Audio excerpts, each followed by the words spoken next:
Today, Vice President Harris is preparing to visit 3 battleground states, while former President Trump is set to survey the devastation from Hurricane Helene in North Carolina.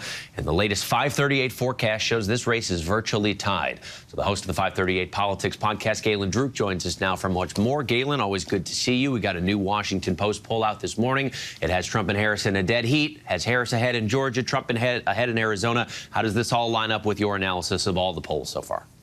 Yeah, that was a set of polls out this morning that hit home that there's variation within the different polls out there. So showing Harris up by 6 percentage points in Georgia while showing Trump up by 6 percentage points in Arizona.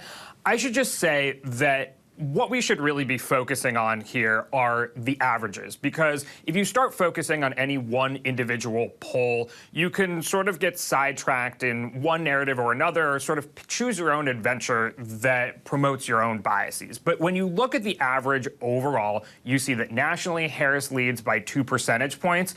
And in the key battleground states, it could hardly be closer. The two candidates are tied in Wisconsin, Michigan, Pennsylvania, and Nevada. And then in Georgia and Arizona, on average, Trump leads by about 2 percentage points. So extremely close.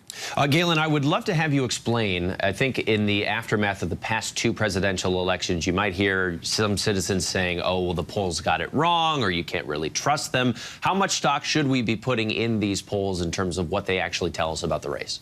Well, there's some good news and some bad news here, which is that the polls have never been perfect. And if you look over time, they are not getting that much less accurate. So the average error in a presidential race nationally is 4 percentage points. The bad news is when you have a race this close that's separated by 2 percentage points nationally, or frankly, tenths of a percentage point in the battleground states, polls that are on average off by about 4 percentage points simply aren't going to be able to tell you who will win the election. So we can sort of hold 2 things at the same time, which is that polling is our best tool for understanding the horse race. It's applying the scientific method to trying to understand what Americans think about the race.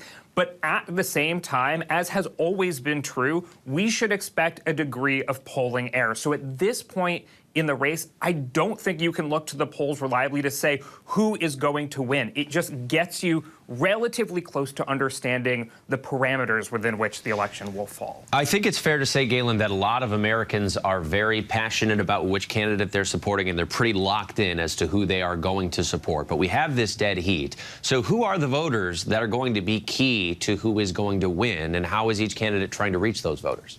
Yeah, so in these final 2 weeks, who are those undecided or swing voters? It's a good question. And if you look at our national polling average, you'll see that if you add up Harris and Trump's support together, you only get to about 94, 95%. So there's 5% roughly of Americans out there who have not committed to one candidate or the other. Some of those folks will end up voting third party, but some of those folks will also end up voting for Harris or Trump in the end. There's also another population of voters that pollsters ask about who may say that they're voting for Harris or Trump today, but may not be fully committed. And so what do we see about the characteristics of those voters when we look at the polls? Those voters tend to be younger, they tend to be slightly more male, and they tend to be more likely to be voters of color. And this is a little bit different of a picture of the swing voter or the undecided voter than we're used to hearing about. You know, we oftentimes hear pundits or even campaigns talking about suburban women, and that is maybe part of the equation.